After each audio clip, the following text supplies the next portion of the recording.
Amy here. Today I'm talking about power management. I have a small system here, solar.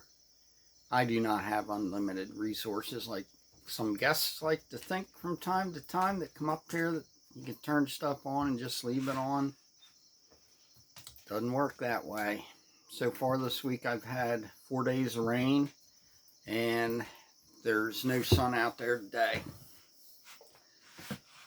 Uh, Last 2 days I ran generator. Yeah, I don't know if I would have had to, but you also have to run them for maintenance reasons. Wow, did it get dark in there or what? But anyway, you just can't run anything I want to run here.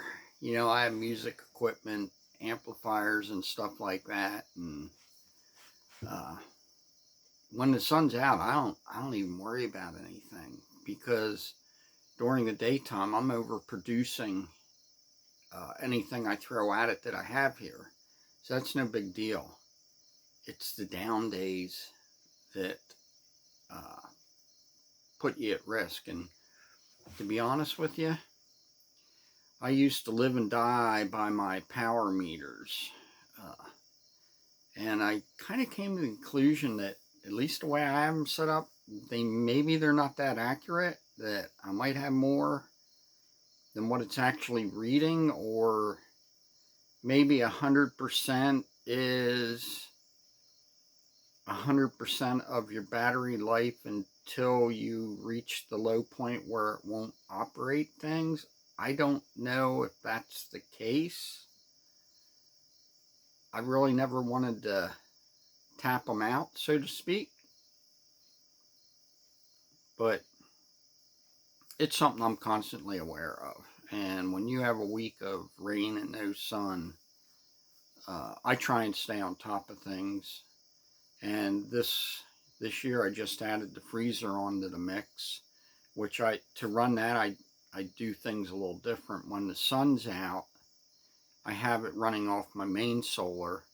The coop solar's charging, and then around 5 o'clock in the afternoon I'll switch it back over to my coop solar, which is only the 300 watts of power, and uh, the battery bank I have out there, which is a bunch of marine batteries. So it's something, if you're living off grid, you really have to be aware of. And you know, there's all kinds of tools. You can get yourself a wattometer or whatever they call it, where you can read watts, amps, whatever stuff's drawing, and you can watch all your devices and stuff like that that you have on your uh, charge controllers. Once again, I don't know how accurate they are. I really don't. I've really begun to question them over the years, and my thought is stay on top of it. Uh, don't run them till they're dead, till there ain't nothing there. I mean, I understand the concept of, you know, they need a full charge, let them run down. I think I do that pretty good on a daily basis when I run into days when there's no sun. And even with no sun, they are charging. Uh, the little Dokio 300 watt power things, they get a film on them. I don't even know how efficient they are. I mean, I ran it and raved and sang them praises the first years I had them, and then I had to get up there and scrub them off and scrub them off, and they get a film on them that the regular full-size solar panels do not. And I question as to how they can even be working to peak capacity with the film that the cheap plastics and vinyls that come from China actually produce for a discount panel. It's actually supposed to be a portable panel unit, and at some point I'm gonna add to that and get some real panels up there just to juice up what I got going on. But being retired and living on a tight budget, you know, I just can't spend money like I could when I was working. So we'll see. I just want to let you know that solar, if you're trying to run everything off of solar, you got to pay attention. Hear that?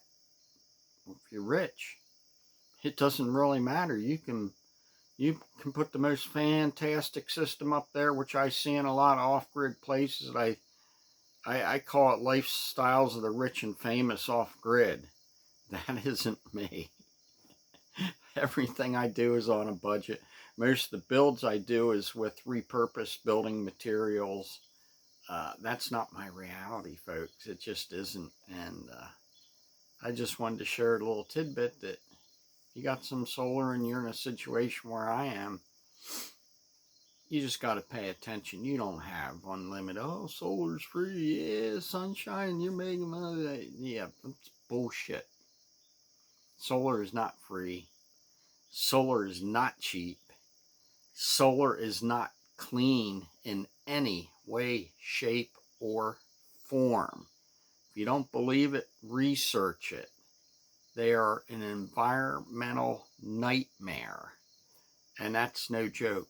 So why am I doing it? It's a means to an end. I didn't want to tie into the power company. That was personal preference. Because you're at the mercy of whatever they want to do to you. And back here, the electric's not that stable anyway. I mean, I listen to my neighbors bitch all the time. Oh, the power went out again. It wasn't even raining or there's no power, just goes out. Yeah, well, my power don't go out, but I do have to pay attention to it. And I just wanted to talk a little bit about that, folks, and share that with you. And with a little luck, maybe the sun will come out today. This is what, August or September 8th or 9th, 2022. Holiday kind of has me losing track of time and date, but anyway, it's early September and we had a very poor week of weather. So, thinking on going solar off grid? You might want to pay attention to what's going on, and unless you're lifestyle the rich and famous, and have at it. Just build your fantastic systems. But anyway, you have a blessed day. Hope everything's going good for you, and I hope the sun comes out. I hear that song, the sun will come out tomorrow. Yeah, we can only hope for that on weeks like today, or this week. Have a great day. Amy out.